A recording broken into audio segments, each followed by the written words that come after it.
आता आंदोलनात 10 तारखेच्या फेब्रुवारीच्या आंदोलनाची तयारी करणं म्हणजे हे आपण व्यर्थ होईल, ज्यामुळे सरकार केवळ आश्वासन देईल ही केस महाबोधीची सुप्रीम कोर्टात आहे आणि सुप्रीम कोर्टात श्रेष्ठ आहे, त्यामुळे सुप्रीम कोर्टाची वाट बघूया असं म्हणून आश्वासन देईल.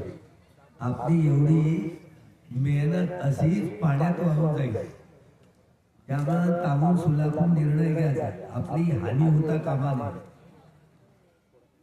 कारण हा RSS वाल्यांचा ठोंबा आहे, काही खरं नाही. ही आंदोलन कशी दळपून टाकतात, बच्चू कडूंचं कसं आंदोलन दळपून टाकलं, अरावलीचं आंदोलन काल बोललं नाही आपला चित्तशुद्धी तसाच राहून गेला विषय. आज अरावलीवर बोलणार, दुपारी बोलणार आहे. 6 वाजले. त्या करुणा समापत्तीच्या ध्यानात भगवंत उठतात. आज कुणाची पाळी आहे, आज कुणाची पाळी असेल आपल्याला माहिती नाही, पण हा संपूर्ण वारसा, या तपोवनाचा वारसा, ज्या स्तूपावर आपण आहोत, ते स्तूप जे स्तूप आहेत त्या स्तूपाची ही संपूर्ण पुढे पुढे स्तूप होतील. पुढे पुढे नाही, जे खालचं जरी नसला तरी पुढे पुढे स्तूप होणार आहे, मोठे मोठे स्तूप होणार आहे.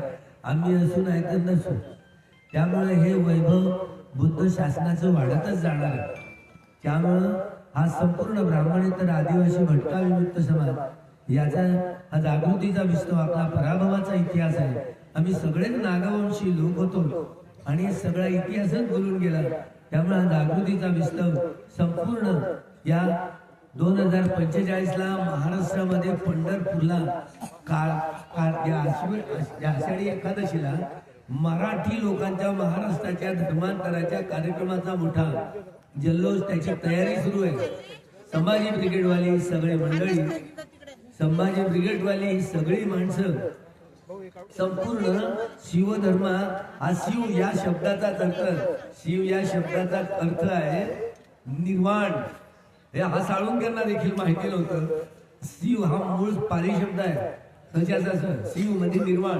तो शिवधर्म त्यांचा 2045 ला पंढरपूरला मराठींच्या, ज्यामध्ये भागवती, वारकरी, मानवापंथी, लिंगायतपंथी आणि नाथपंथी हे लोक, हे सगळे समाविष्ट होणार आहे. त्यात आपले वकील लोक, हे प्राध्यापक लोक, जे मध्यमवर्गीय मधले जे लायन लोक, आता स्वतः त्यात हा सगळा न्यायाधीश लोक तयार होत आहेत. त्यामुळे हा ओबीसी समाज हा खळबळ